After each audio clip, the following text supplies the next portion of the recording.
Hello and welcome to this video pertaining to removal. There is a considerable variation in the manner in which individuals purchase nail products. Some types of products can dissolve in acetone, while others need to be sanded off. We've developed our products from the gel collection so they can easily be removed with fast acetone remover. And that also applies to builder gel and polygel, which are normally a type of product that needs to be filed off. The advantage of using this fast acetone remover through So-Golf is that it's much gentler on the natural nail. When you buy through So-Golf, you won't risk filing on top of the nail and causing these nail file damages. So if you have our products from the gel collection, you have a really good foundation for doing a gentle removal. That being said, removing a UV cured nail product is different than what you're used to with regular nail polish. UV curing products are created to have a significantly long lifespan, making them slightly more challenging to remove. That's why it's important that you're extremely cozy with handling these products gently and correctly. The most important thing about removing it is that you protect your own natural nail from unnecessary rough handling. So, you definitely shouldn't scrape hard on the nail or file down the natural nail with an unsuitable file. When dissolving the product, following our instructions, it should ideally be dissolved enough that you can easily push it off with a rose pin after dissolving it completely. If it doesn't crack easily on its own, then you'll have to go through the agreement process again. You must never use force or try to remove this product. That's actually what can cause damaged and thin nails. Here you can see a couple of examples of what the nail can look like if you have done a wrong removal. The white and rough areas on the nail have appeared because the top layer of the nail has been damaged, for example have you scratched hard on the nail or used a sharper tool than a toothpick. It can also happen if you file your nail with a file that is way too rough. The reddish areas, that's what you call overgrazing. It happens when, for example, the natural nail has been filed so much that the nail has become very, very thin. But it's important to say that nail products themselves cannot cause these types of injuries. It is the process of removal that is crucial. So once again, I want to emphasize that you need to be careful, you need to be gentle and really careful when removing your nail products.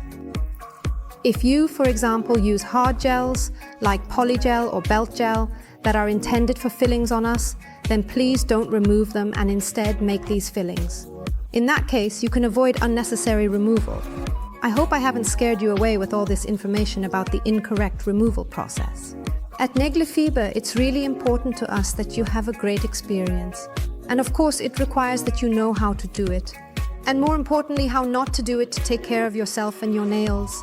But you can totally relax, If you simply ensure to completely follow our video guide and adhere to our step-by-step guide to the letter, you can effortlessly and delicately remove your products without any concerns. And if you should become unsure about anything along the way or just need guidance, you must definitely reach out to us. Have a blast.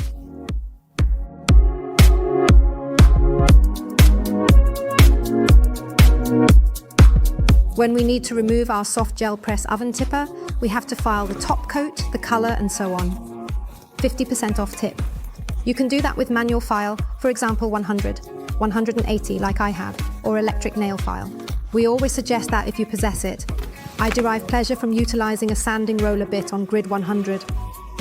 You can also use our ceramic bit, for example, the blue one or the red one or something completely different depending on what you prefer. What I do when I file off is basically just take my electric file and file on all the nails until I'm satisfied with how much has been removed. And as I mentioned earlier, all top coat, all color, at least 50% of the tip area. I'd like to use our dust collector for this, so that dust doesn't go everywhere and I don't end up breathing in unnecessary dust.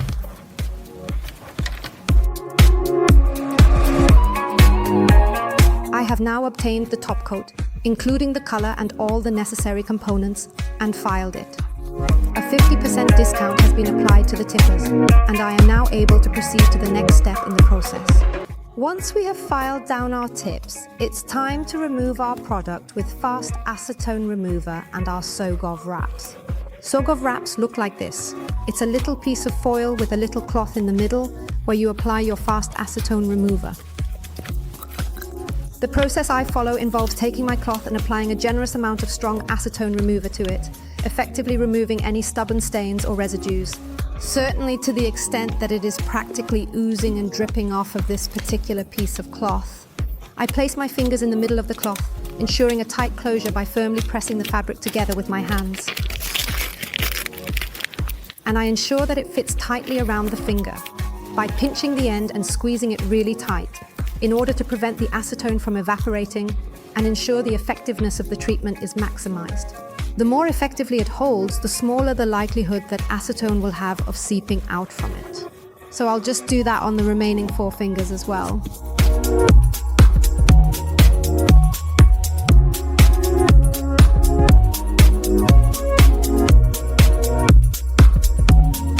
I have now applied these soak-off wraps to all 5 nails, and I'm going to carefully wrap them in a cozy towel for added warmth and relaxation during the soaking process.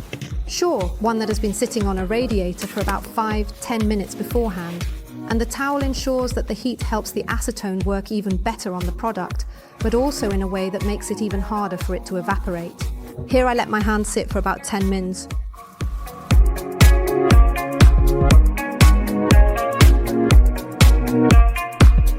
After a duration of around 10 minutes, your fingers or your nails are prepared and ready to be taken out from Sogo wraps.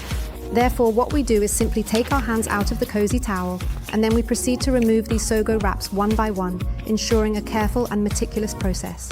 It's very important that you only take one at a time, because if you remove all 5 at once, the last one you reach will likely have time to mess it up and become a little thick again before you reach it. Only one at a time. At this current moment, when we remove our Sogo wrap, this tip that we press on with adhesive has completely dissolved and is therefore very easy to scrape off with minimal effort and no residue left behind, making the removal process quick, effortless, and hassle-free for the user. It's super important that you only use light strokes when removing this. These last remaining remnants right here, absolutely no pulling, tearing, scraping, or being rough in any way, shape, or form whatsoever. You are only able to utilize extremely light electricity. If there is something that is stubborn and tough and simply will not come off, you can employ either your buffer machine to remove it or a 240 grit file to just lightly file on top of it. If it is still being too stubborn, then reapply your Sogo wraps, and you can just give it another 5 minutes to see if it improves or becomes more manageable. So when you eliminate these, it should simply come off easily. I just want to remove this from all 5 nails at this moment, without any difficulty or complications whatsoever.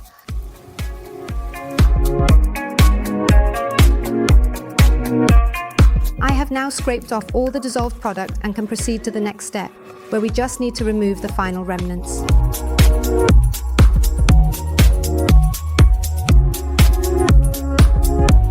We will now remove the very last traces, and we can do that with our 100-180 grit buffer.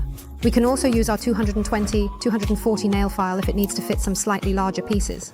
However, the initial step I will take is to simply acquire our buff and file, then proceed to gently glide it over the surface of the nail in order to achieve a smooth and tidy appearance that is both visually pleasing and well maintained. And just for the last time away.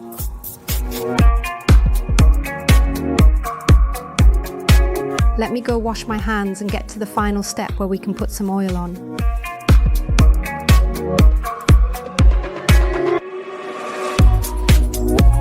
The last thing you gotta do is go out and wash your hands. I've already been out and washed my hands, and then we can put oil on. After such an oil removal, it's really important to make sure to rehydrate your nails. Apply it around the cuticle, on the nail, and underneath for optimal nail care and protection. You have to use your imagination a little bit and envision the nail as if it were a branch. If the nail is dry, it will snap quickly. On the other hand, if the nail is completely fresh and filled with delicious liquid, it will simply bend when you try to move it.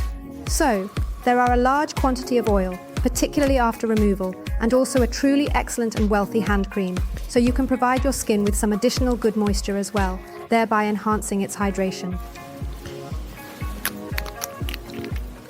Additionally, make certain to thoroughly massage the oil into the skin surrounding the cuticles, and subsequently, you will possess nails that are in the same excellent condition as when they were brand new.